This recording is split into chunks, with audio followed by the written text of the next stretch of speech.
쌍용 이동 주민자치회가 일거리 지원 사업을 실시하면서 관리자를 채용했는데 사업 취지와 맞지 않는다는 비판이 일고 있습니다. 자세한 내막 천안TV가 단독 취재했습니다. 아산시가 박경기 아산시장 연간 출장 계획을 아예 수립하지 않은 것으로 취재 결과 확인했습니다. 박 시장이 충동적으로 외유성 국외 출장을 다녀왔다는 비판은 불가피해 보입니다. 천안시 의회가 이종담 부의장에 대해 징계 처분을 내렸지만 법원이 제동을 걸었습니다. 법원은 이 부의장이 낸 징계, 집행정지, 가처분 신청을 받아들였습니다.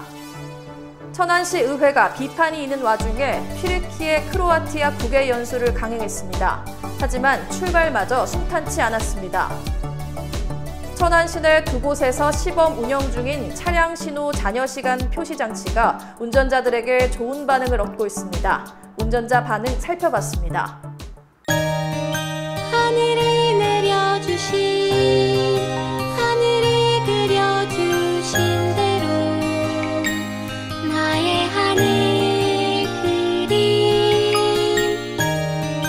내일도 오늘처럼 건강한 우리 가족처럼 우리 하늘. 천안시 농특산물 공동 브랜드 하늘 그린 천안 흥타령쌀. 안녕하십니까. 아나운서 신소영입니다. 6월 20일 천안TV 주간 종합뉴스는 단독 보도로 문을 엽니다.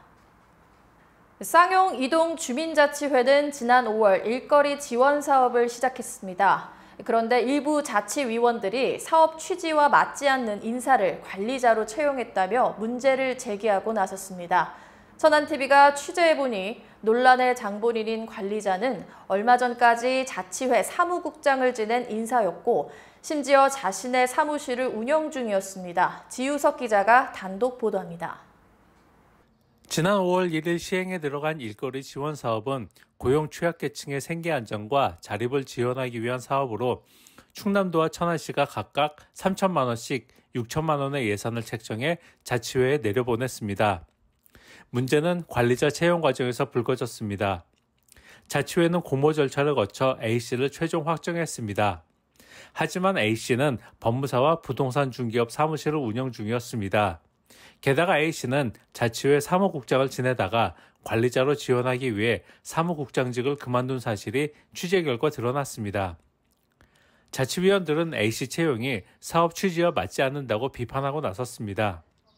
이에 대해 자치회 측은 신경을 기울이지 못했다고 밝혔고 쌍용 이동은 자체적으로 문제가 없겠다는 판단을 내렸다고 해명했습니다. 이 지원 사업이 저희가 이렇게 신경을 많이 못 썼거든요. 그래서 동의해서 물어보면 알지만 갑자기 빨리 이거 신청서 내라 해갖고 급하게 한번 냈고 나중에 또 지원 받으려면 빨리 급하게 그 계획서 내야 된다 해서 자기한테 정신없이 만들어서 이렇게 제가 한 건 아니지만 저희는 주민정치에서 사업하겠다는 거를 법령상 안 되는 것만 규정하지 애매한 거에 대해서는 하지 말라 할 집상이 없잖아요. 이 같은 논란에 대해 익명을 요구한 자치위원은 시 도비가 들어간 사업을 시행하는데 동마다 제각각이라며 일관된 기준이 필요하다고 지적했습니다. 천안TV 지우석입니다. 이종담 천안시 의회 부의장은 동료 여성 의원 성추행 의혹으로 의회에서 출석 정지 30일 징계 처분을 받았습니다. 하지만 이 부의장은 법원에 본안 소송 판결까지 집행을 정지해달라며 가처분 신청을 냈고 재판부인 대전지법 제2행정부는 이를 인용했습니다. 사건이 벌어진 저가대 사적을 감안해 볼 때 유사 행위가 반복될 가능성이 없다고 재판부는 판단했습니다. 최영민 기자가 자세한 소식 전합니다. 천안시의회는 지난 3일 제269회 제1차 정례회 본회의를 통해 찬성 17, 반대 8표로 이 부의장에 대한 징계 요구의 건을 통과시켰습니다. 이로 인해 당초 이 부의장은 내달 2일까지 의회 출석이 정지될 예정이었습니다. 하지만 이에 대한 처분이 과하다고 판단한 이종담 부의장은 곧장 대전지방법원에 징계처분 집행정지 가처분을 신청했고 지난 11일 법원은 이를 인용했습니다. 재판부는 결정문에서 사건 당시 신체 접촉이 발생한 장소, 시간, 경위, 신청인과 피해자의 지위 및 관계를 볼 때 유사행위 반복 가능성이 적다는 점과 징계 처분 이후에도 신청인과 피해자가 임기 동안 의정활동을 계속해야 한다는 점, 징계로 인해 신청인에게 생길 회복하기 어려운 손해를 예방하기 위해 집행을 정지할 필요가 있다고 판시했습니다. 이에 따라 이종단 부의장에 대한 징계는 본안 사건 판결 선고일로부터 30일이 되는 날까지 정지됐습니다. 이 부의장은 법원의 결정과 관련 앞으로는 공인으로서 마음을 더 가다듬고 시민을 위해 일하겠다는 입장을 전했습니다. 공인으로서 이제 뭐 마음 가다듬고 이제 남은 뭐 2년 동안 임기 이제 잘 해서 뭐 그동안 해왔던 것처럼 뭐 우리 시민들 위해서 또 시를 위해서 또 일을 해야죠. 하지만 논란의 불씨는 여전합니다. 의회의 징계 결정 직후 이 부의장은 조례 심사 중인 동료 여성의원에게 욕설이 담긴 문자를 발송했는데, 이로 인해 여야 여성의원들은 이 부의장에 대한 의원직 사퇴를 요구하고 나섰습니다. 이러한 와중에 법원의 결정 소식을 들은 여성의원들은 하반기 의회에서 이 부의장에 대한 윤리위 제소를 다시금 생각해봐야 할 것이라고 전했습니다. 이제 하반기 어차피 윤리위원회 바뀌니까 회부를 해서 하반기 할 건데 여성들의 입장에서는 뭐 3분의 2 과반수 이상이면 제명 처리 가능하니까 이제 그렇게 가는 수밖에 없는 거지. 천안TV 최영민입니다. 박경기 아산시장은 잦은 국외 출장으로 자주 비판받았습니다. 특히 재판을 받는 와중임에도 태연하게 국외 출장을 핑계로 기일을 미루는가 하면 비판 여론이 일 때마다 사전 계획한 출장이라고 강변했습니다. 하지만 천안TV 취재 결과 연간 출장 계획은 아예 존재하지 않는 것으로 드러났습니다. 외유성 출장이라는 비판은 더욱 거세질 것으로 보입니다. 지유석 기자가 단독 보도합니다. 박경기 아산시장은 6월 기준 총 11차례 국외 출장을 다녀왔습니다. 특히 지난 5월엔 재판을 받는 와중에도 일본, 북유럽 출장을 강행해 지역 시민사회와 아산시의회 소속 민주당 의원들로부터 꼼수 출장이란 비판을 받았습니다. 하지만 박 시장은 논란이 일 때마다 시민을 위해 가는 것이라고 되받아쳤습니다. 이에 천안TV는 면밀한 검증을 위해 아산시에 2024년도 아산시장 연간 국외 출장 계획서 정보 공개를 청구했습니다. 답변은 뜻밖이었습니다. 아산시가 정보 부존재란 답변을 보내온 것입니다. 즉, 박 시장 연간 출장 계획서가 존재하지 않는다는 말입니다. 연간 계획서엔 통상적으로 국외 출장 목적과 세부 일정, 그리고 출장지에서 습득한 아이디어 등을 시정에 어떻게 반영할지 구체적인 방안이 명시되어 있습니다. 연간 계획서가 존재하지 않는다는 건 이 같은 실천 방안이 없다는 의미입니다. 결국 박 시장의 잦은 출장, 특히 지난 5월 국외 출장은 사전 기획 없이 당장의 필요에 따라 기획됐을 가능성이 높은 셈입니다. 지역 시민사회는 외유성 출장이 불명해졌다고 비판했습니다. 저게 해외 출장이 너무 잦고, 그리고 이번 같은 경우는 일정이 안 나온 해외 출장, 그리고 이제 갑작스럽게 잡고 있는 듯한 그 뉘앙스를 시에서 계속 이야기하고 있다. 그리고 재판 중에 이렇게 해외 출장을 추진하는 거는 재판을 연기하거나 회피하기 위한 꼼수로 해외 출장을 선택하는 게 아닌가 싶을 정도로 지금 의심하고 있다, 시민들은. 마침 아산시에는 바로 오늘, 즉 17일부터 행정사무감사에 들어가는데 박 시장의 외유성 출장에 대한 강도 높은 감사를 예고했습니다. 천안TV 지우석입니다. 천안시 의회가 비판 여론이 들끓는 와중에 11일 튀르키예로 향했습니다. 그러나 출발조차 순탄치 않았습니다. 이번 연수를 비판해왔던 장혁 시의원과 시민들은 현장에 나와 집회를 벌였습니다. 정도희 의장이 버스에 탑승하려 할 때 장 의원 등과 몸싸움이 일기도 했는데 다행히 불상사는 없었습니다. 최영민 기자가 현장에 다녀왔습니다. 천안시의회는 지난 11일 의원 22명, 사무국 직원 9명이 함께한 가운데 튀르키예 크로아티아 국외 연수를 떠났습니다. 당초 이 연수는 2년 전 계획돼 있었지만 이태원 사태로 인해 불가피하게 취소됐고, 이 과정 중 발생한 1억 800여만 원의 연수 비용 환급을 위해 의회는 당시 연수를 추진했던 여행사 측과 부당이득금 환원 소송을 진행 중이지만 반환될 수 있을지는 미지수입니다. 이 같은 이유로 장혁 시의원은 정도의 의장을 비롯한 의원들의 이번 연수 추진에 대해 반대의 목소리를 냈습니다. 출발 당일 장 의원은 일부 지지자들과 함께 현장에 나와 다시금 반대 목소리를 피력했습니다. 천안시의회 해외 연수 부당하다. 천안시의회 각성하라. 이날 출발 현장에는 우리공화당 충남도당 측 관계자들도 함께했습니다. 이들도 장 의원과 마찬가지로 현수막과 피켓 등을 통해 자신들의 뜻을 전했습니다. 출발 직전 정도의 의장이 현장에 도착하자 장 의원과 집회 참여자들은 갑자기 격앙돼 정 의장과 몸싸움을 빚기도 했습니다. 다행히 현장에 있던 의회 직원들과 경찰에 의해 제지됐지만 자칫 불상사가 일어날 수도 있던 상황이었습니다. 여러 논란 속에 튀르키예로 떠난 의회 일행은 우호도시인 뷰첵메제시를 방문해 흥타령 춤축제 홍보와 지역 산업구조 발전에 관한 논의를 가졌습니다. 이번 방문 일정은 오는 20일까지입니다. 천안TV 최영민입니다. 6월은 호국 보훈의 달입니다. 호국 영령들을 떠올릴 때면 숙연해지기 마련인데요.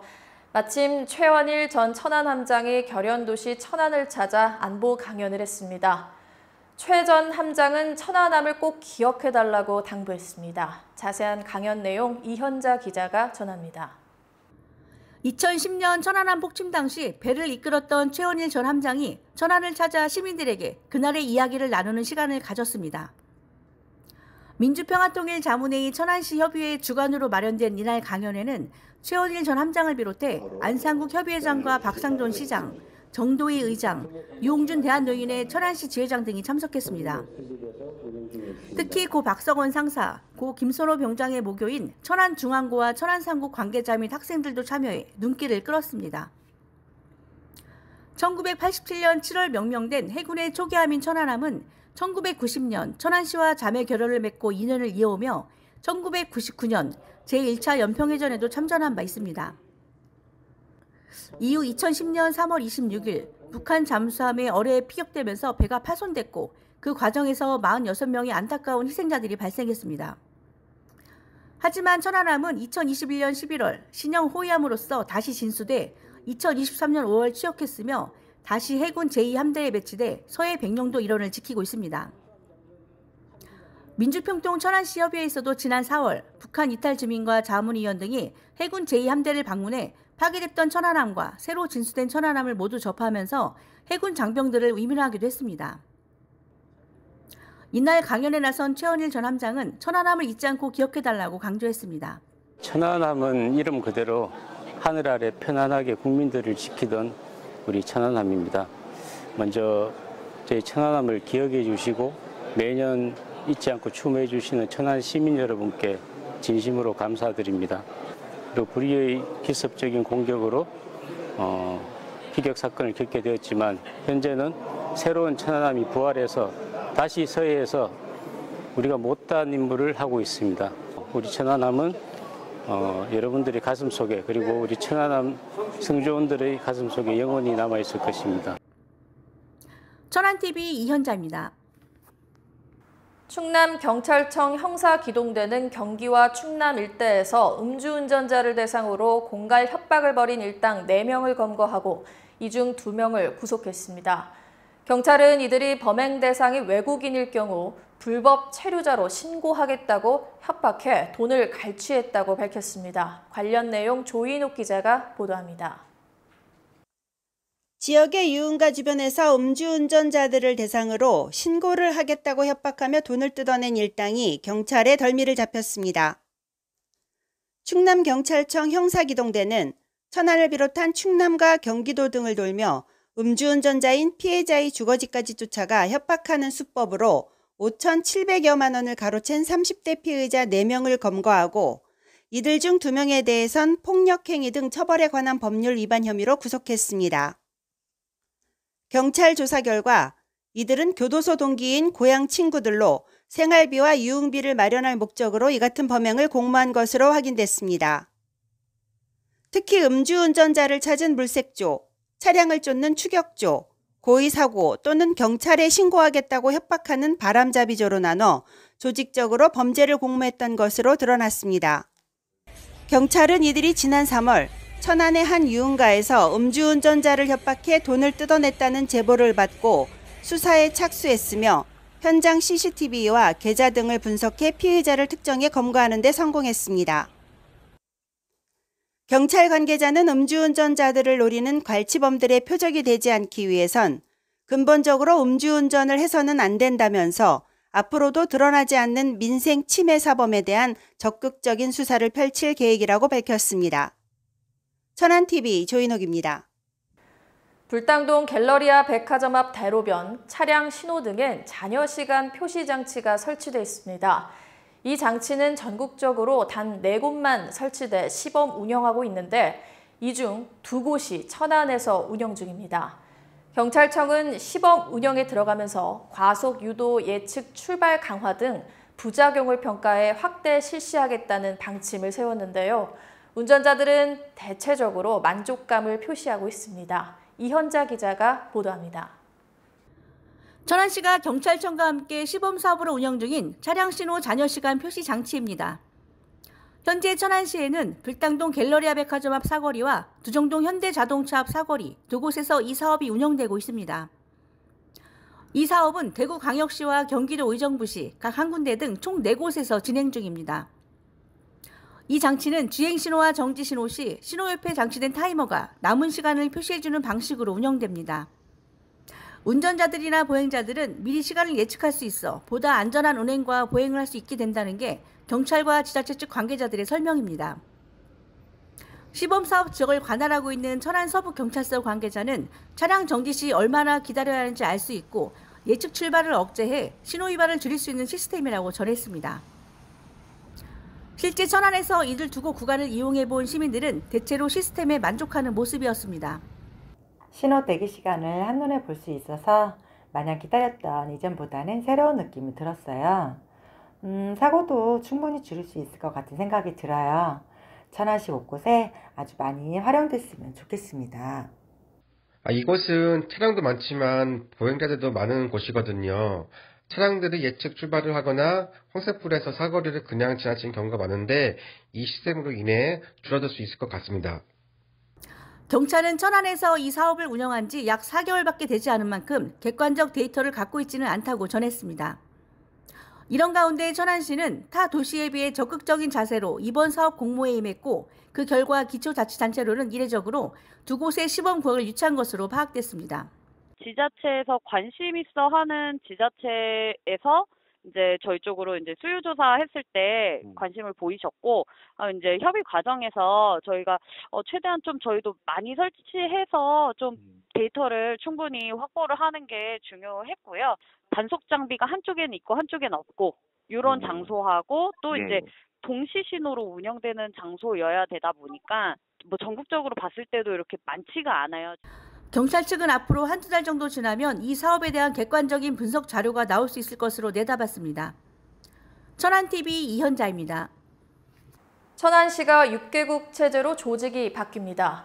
천안시 의회는 지난 10일 제269회 임시회 제1차 정례회에서 천안시가 제출한 천안시 행정기구 및 정원조례 일부 개정안을 의결했습니다. 이에 따라 도시주택국이 신설돼 본청은 기존 5개국에서 6개국 체제로 확대됩니다. 그리고 도시건설사업본부를 공원녹지사업본부로 기능과 명칭을 변경해 산림, 공원 등 녹색도시 환경을 조성하는 전문조직으로 역할을 강화합니다.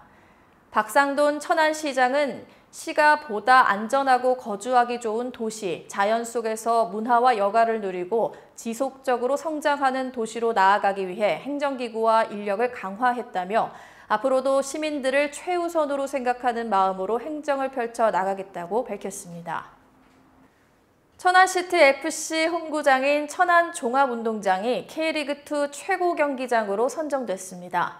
한국프로축구연맹은 지난 2일 하나원큐 K리그 2023 1차 클럽상 선정 결과를 발표하면서 천안 종합운동장이 K리그2 그린 스타디움상을 수상한다고 밝혔습니다. 그린 스타디움상은 K리그 잔디관리 컨설팅 파트너인 삼성물산 평가 60%, 그리고 경기 감독관 평가와 선수단 평가 각각 20%씩 합산해 수상자를 가리는데 천안 종합운동장은 K리그 전체 25개 구단 중 가장 높은 점수인 91.1점을 받았습니다. 관리 주체인 천안도시공사 측은 어려움은 있지만 전용 구장으로서 좋은 평가를 받은 만큼 선수들의 사기 진작에 도움이 되기 바란다는 소감을 밝혔습니다. 충남도가 아산에 충남 외국인타운 조성을 추진합니다. 김태흠 충남지사는 지난 10일 오전 열린 실구원장 회의에서 아산시 신창면 일대에 충남 외국인타운 조성 추진을 지시했습니다. 이에 충남도는 먼저 10월까지 아산시와 협의해 신창면을 외국인 거리로 지정할 방침입니다. 하지만 전시 행정을 우려하는 목소리도 없지 않습니다. 아산이주 노동자센터 우삼열 소장은 고려인 등 이주민들이 안정적으로 정착할 수 있도록 행정적 지원이 필요하다며 단지 보여주기식으로 간판만 내건 꾸미기식 행정이 되어선 안 된다고 지적했습니다.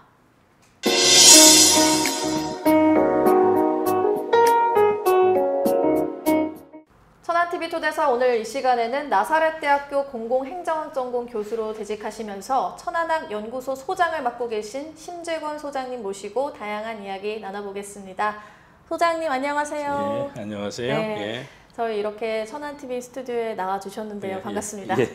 예. 고맙습니다. 예. 제가 이제 천안학 연구소 소장님이라고 이렇게 소개를 해드렸는데 천안학 연구소가 어떤 곳인지 또 시청자분들은 많이 궁금해하실 것 같습니다. 예. 소개 부탁드리겠습니다. 사실 모든 학문이나 연구가 다 그렇듯이 우리가 천안학을 체계적으로 연구하고 소통하는데 그에 맞는 그런 플랫폼을 만들어 보자라고 해서 천안학 연구소를 만들었고요. 사실 이 천안학 연구소라고 하는 지역학 연구소는 우리나라 이제 지방자치제도가 본격적으로 시작이 되면서 지역의 이름에다가 학이라고 하는 붙이는 그런 연구소들이 많이 이제 생겨나게 됐습니다. 예. 특히 서울이 1994년, 1394년이 조선이 서울을 수도로 정한 그 해거든요. 그래서 1994년에 서울에서 600주년 그 행사를 이렇게 한번 하려고 하다 보니까 서울에 대한 연구가 많이 안 돼 있었던 거예요. 그래서 서울시가 서울시립대학교에 서울학연구소를 직접 출연해서 이제 만들어주게 되고 그것이 결국에는 지역학 연구소의 굉장히 중심적인 그런 역할이 됐고요. 그러다 보니까 우리 이제 천안학연구소는 현재 대학의 지역 교수들 또 뭐 연구자들 또 뭐 향토 사학자들 뭐 각 분야의 전문가들 굉장히 그렇게 구성이 되어 있고요. 그분들이 이제 현재 타이틀은 이게 개권 연구위원 이렇게 돼 있는데 한 20명 정도가 지금 돼 있어요. 그리고 그분들이 이제 이렇게 정기적으로 매월 만나서 서로 천안에 대해서 이야기하고 그런 토론하고 뭐 이런 것들 하고 있고요. 그다음에 이제 또 관련된 인사들이 계속 또 저희가 영입하고 있는 그런 상태입니다. 네. 각계 천안의 전문가분들이 모인 곳이군요. 그렇죠.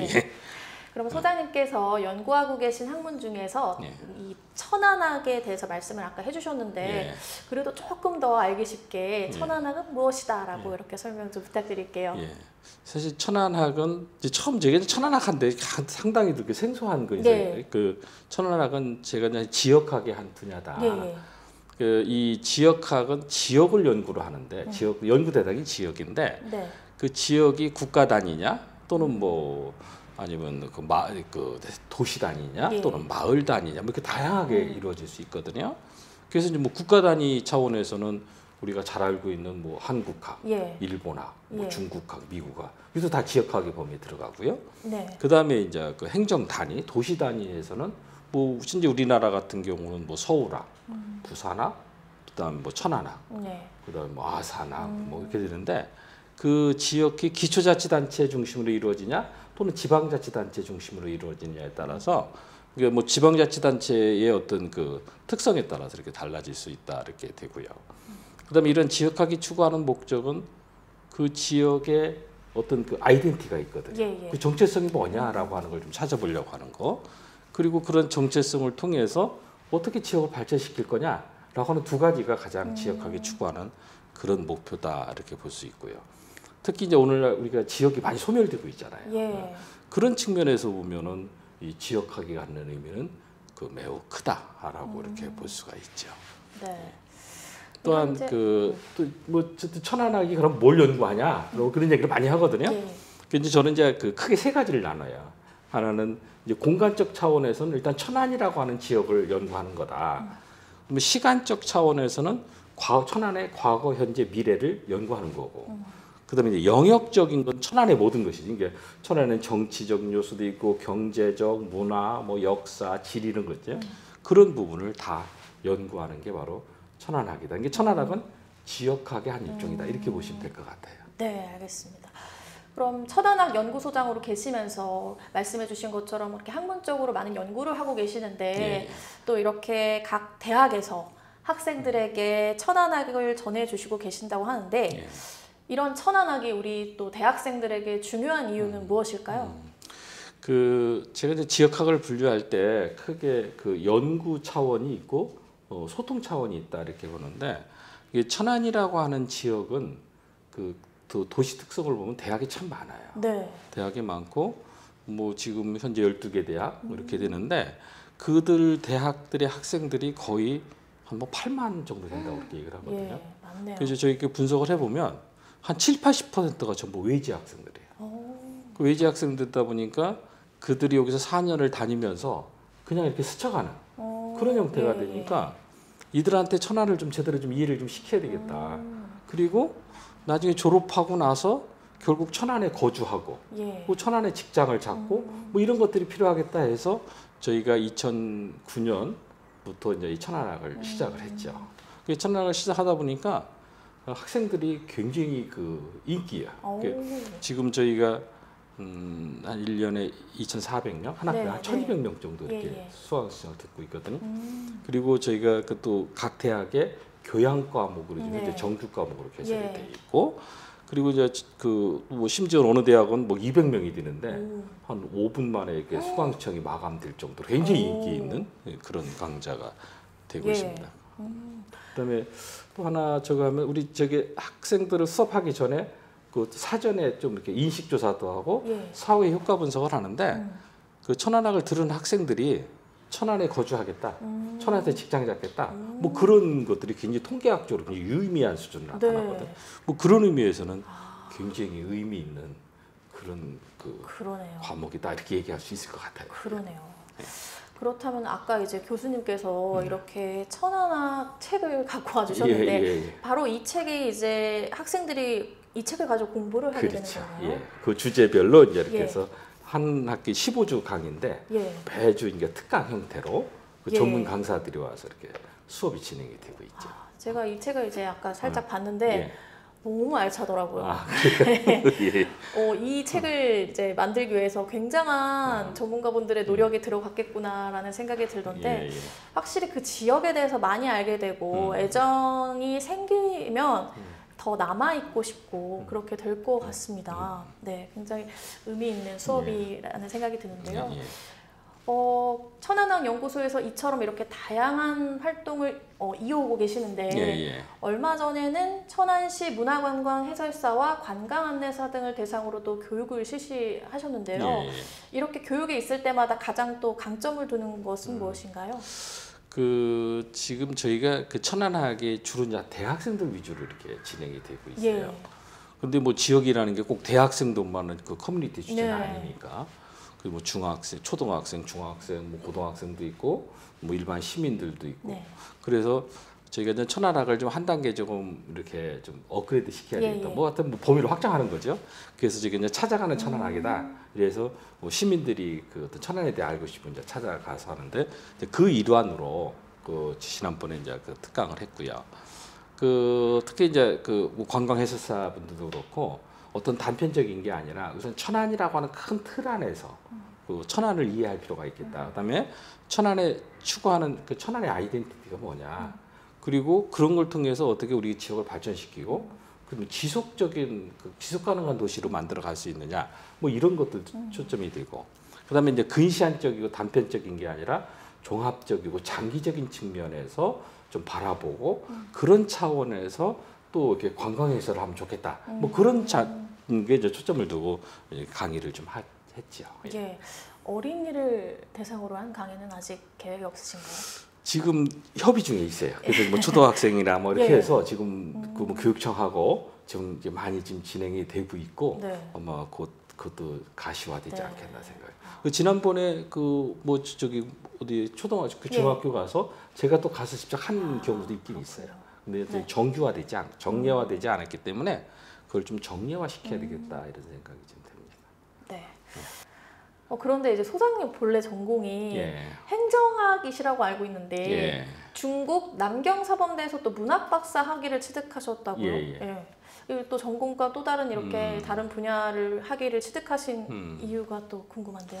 그 사실 그 이제 지역학을 학문적으로 분류하면 그 융합학문에 예. 들어가거든요. 그러니까 우리가 뭐 통섭이다, 뭐 융합이다. 이게 이제 학문적으로 굉장히 그 핫하고 예. 뭐 그런 추세이거든요. 근데 이제 원래 저는 그 행정학을 했거든요. 행정을 하고. 근데 뭐 사실 대학교 들어갈 때 저는 그 고고학, 역사학 이런 데 관심이 많았었어요. 근데 이제 행정학을 이제 하게 됐고 네. 그리고 이제 행정을 하다 보니까 행정이라고 하는 것도 또 과거 역사가 있고 네.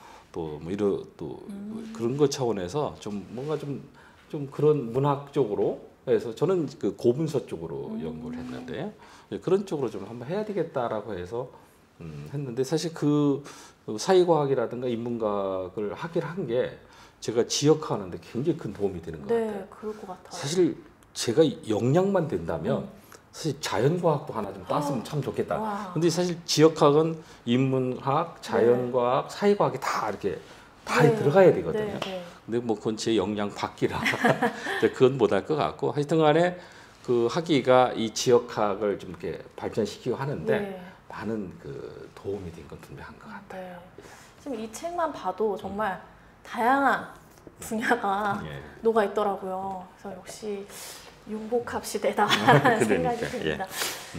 앞으로 천안 발전을 위해서 다양한 계획이 있으실 것 같은데 예. 어떤 계획 먼저 말씀 있으실까요? 이제 천안학은 결국 천안을 어떻게 아이덴티티를 형성하고 예. 천안을 발전시킬 거냐라고 하는 건데 저희가 이제 소통을 하다 보면 이 소통은 꼭 연구가 수반이 돼야 되거든요. 많은 연구가 돼야 그 연구 내용을 가지고 이렇게 소통할 거리가 많은데 지금 저희 같은 경우는 그 소통에 많이 좀 초점이 된 것 같아요. 연구 분야가 좀 약하긴 했어요. 그래서 앞으로 그런 연구를 좀 강화시켜야 되는 거.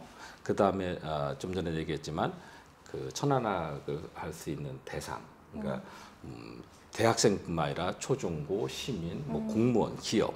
그래서 소통의 범위를 좀 확대시켜야 된다라고 하는 거 그런 것들 좀 하고 싶고 저는 개인적으로 그 마을학에 관심이 많아요.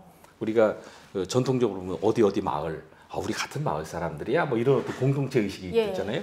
근데 천안도 이제 도시화 산업화되다 보니까 그런 것들이 이제 많이 사라지고 또 천안은 또 도농 복합 도시잖아요. 그래서 그런 마을학을 좀 한번 일으켜 보고 싶어요. 그래서 그 마을 주민들이 갖고 있는 공동체적 의식 이런 것들 통해서 어떤 지역을 발전시키는 뭐 그런 측면에서 좀 나가고 싶은 그런 생각이 좀 많이 있습니다. 예. 네. 마지막으로 저희 천안TV 시청자분들에게 또 한 말씀 해주시는 것으로 오늘 인터뷰 마무리할까 합니다. 예. 뭐 저 이제 천안학 주관하는 사람이니까 그 시청자분들께서 천안학 관심 많이 가졌으면 좋고 그 다음에 그 천안학이 사실 저 천안학 하면 천안학도 공공재다. 지역의 소중한 자산이다. 천안만이 갖고 있는. 그래서 그 천안학, 천안에 대한 관심, 뭐 천안학에 대한 후원, 뭐 이런 것들, 성원, 뭐 이런 것들, 격려 이런 것들이 있으면 사실 이제 천안학을 추진하는 저 입장으로서는 좀 이렇게 의기소침하다가도 다시 힘을 불러일으키게 되고 뭐 이렇게 될 수 있으니까 뭐 시청자분들이 많은 그 성원, 지지 이런 것들 그런 것들을 좀 해줬으면 좋겠다는 생각이 듭니다. 예. 네. 오늘 소장님과 함께 천안학에 대해서 얘기를 나누면서 예. 저희도 좀 더 이렇게 관심을 갖게 되는 것 같습니다. 예. 천안학을 통해서 천안의 발전이 기대가 됩니다. 예. 오늘 나와주셔서 감사합니다. 예, 고맙습니다. 예. 대통령이 장관 등 고위 공직자를 임명할 때 국회는 인사청문회를 열어 공직 후보자 자질을 검증합니다. 인사청문회는 인사권자인 대통령의 무분별한 인사에 제동을 걸어 행정부를 견제하는 안전장치일 것입니다. 지방의회에서도 인사청문회가 열릴까요? 천안시의회는 지난 10일 인사청문회 조례를 가결했습니다. 앞서 지난해 12월 아산시 의회가 먼저 인사청문회 조례를 통과시켰습니다.